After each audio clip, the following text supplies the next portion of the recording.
요한복음 12장. 6월절 6일 전에 예수님께서는 나사로가 살고 있는 베다니로 가셨습니다. 나사로는 예수님께서 죽은 자 가운데서 살리셨던 그 사람입니다. 그 집 사람들은 예수님께 저녁 식사를 대접하였습니다.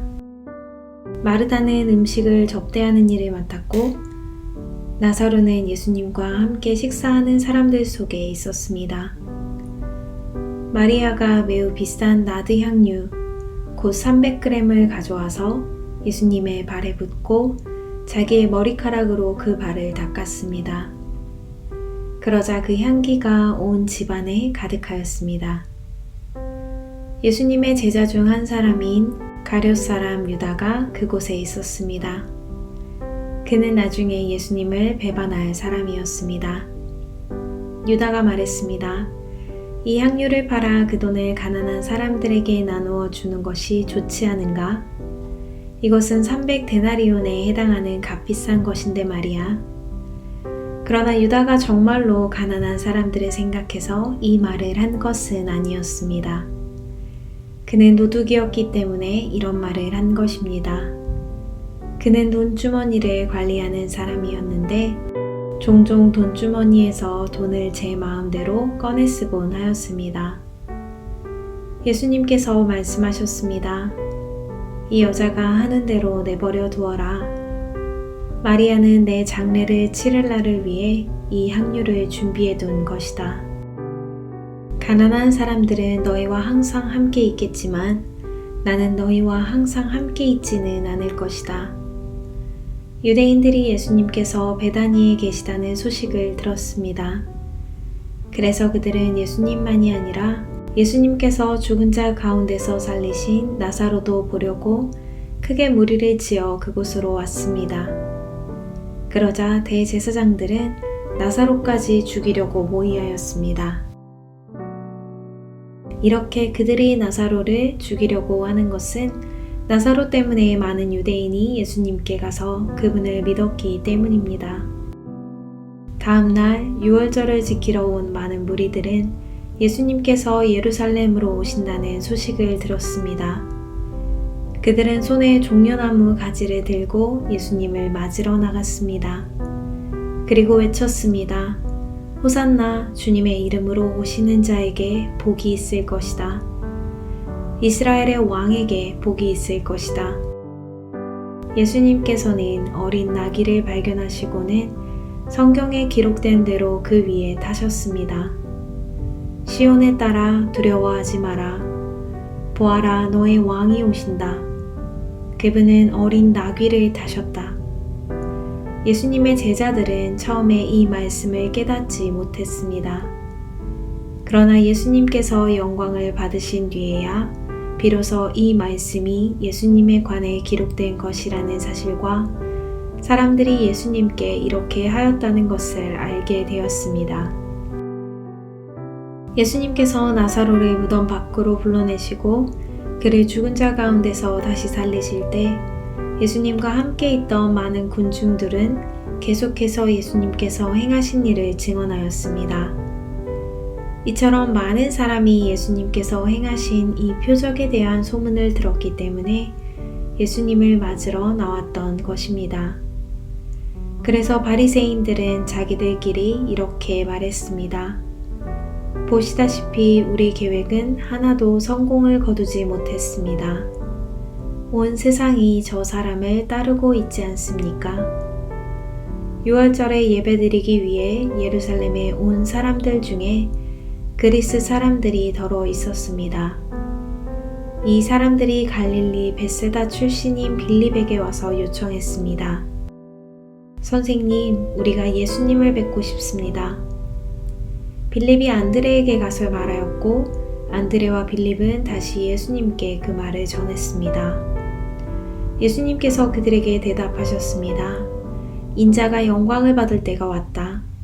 내가 너희에게 진리를 말한다. 밀알이 땅에 떨어져 죽지 않으면 한 알 그대로 있지만 죽으면 많은 열매를 맺는 법이다.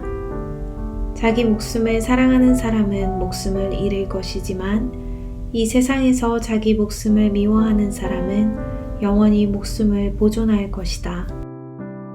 누구든지 나를 섬기려면 나를 따르라. 내가 있는 곳에 나를 섬기는 사람도 있을 것이다. 나를 섬기는 사람은 내 아버지께서 높이실 것이다. 지금 내 마음이 무척 괴로우니 무슨 말을 하겠습니까? 아버지, 이 때를 벗어나게 해주십시오. 아닙니다.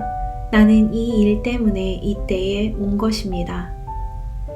아버지, 아버지의 이름을 영화롭게 하소서. 그때 하늘로부터 내가 이미 영화롭게 하였고 또다시 영화롭게 할 것이다 라는 소리가 들렸습니다.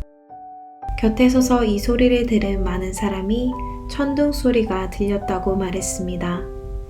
그러나 그 사람들 중에는 천사가 그에게 말하였다 라고 말하는 사람도 있었습니다.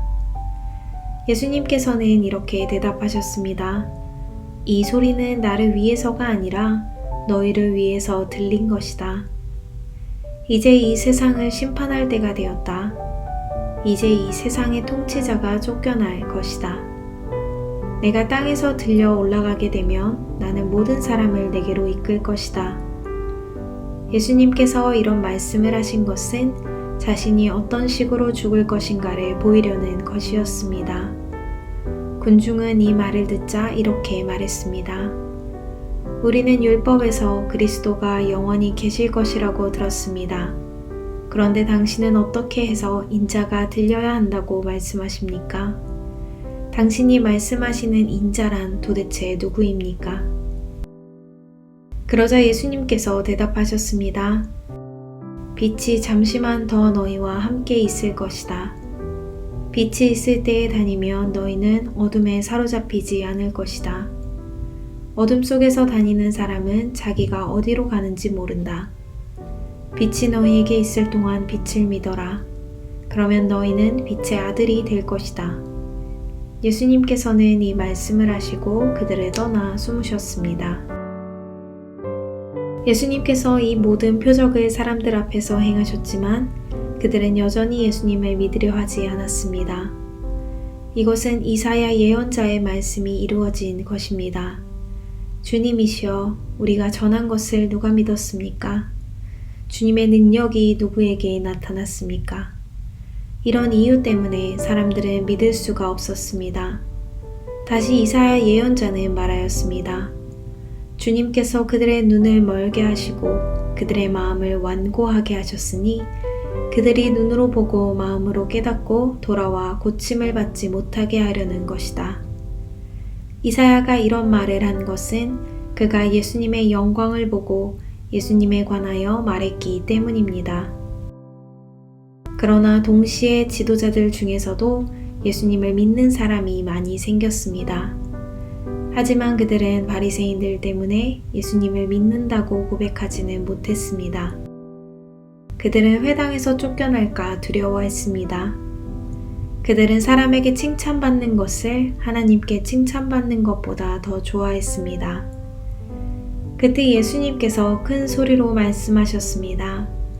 나를 믿는 사람은 나를 믿는 것이 아니라 나를 보내신 분을 믿는 것이다. 나를 보는 것은 나를 보내신 분을 보는 것이다. 나는 세상의 빛으로 왔다. 나를 믿는 사람은 누구든지 어둠 속에 머물지 않을 것이다. 내 말을 듣고 지키지 않는 사람이 있다 해도 나는 그 사람을 심판하지 않는다. 그것은 나는 세상을 심판하기 위해서가 아니라 구원하기 위해 왔기 때문이다. 나를 저버리고 내 말을 받아들이지 않는 사람을 심판하실 분이 계시다. 내가 한 이 말이 마지막 날에 그를 심판할 것이다.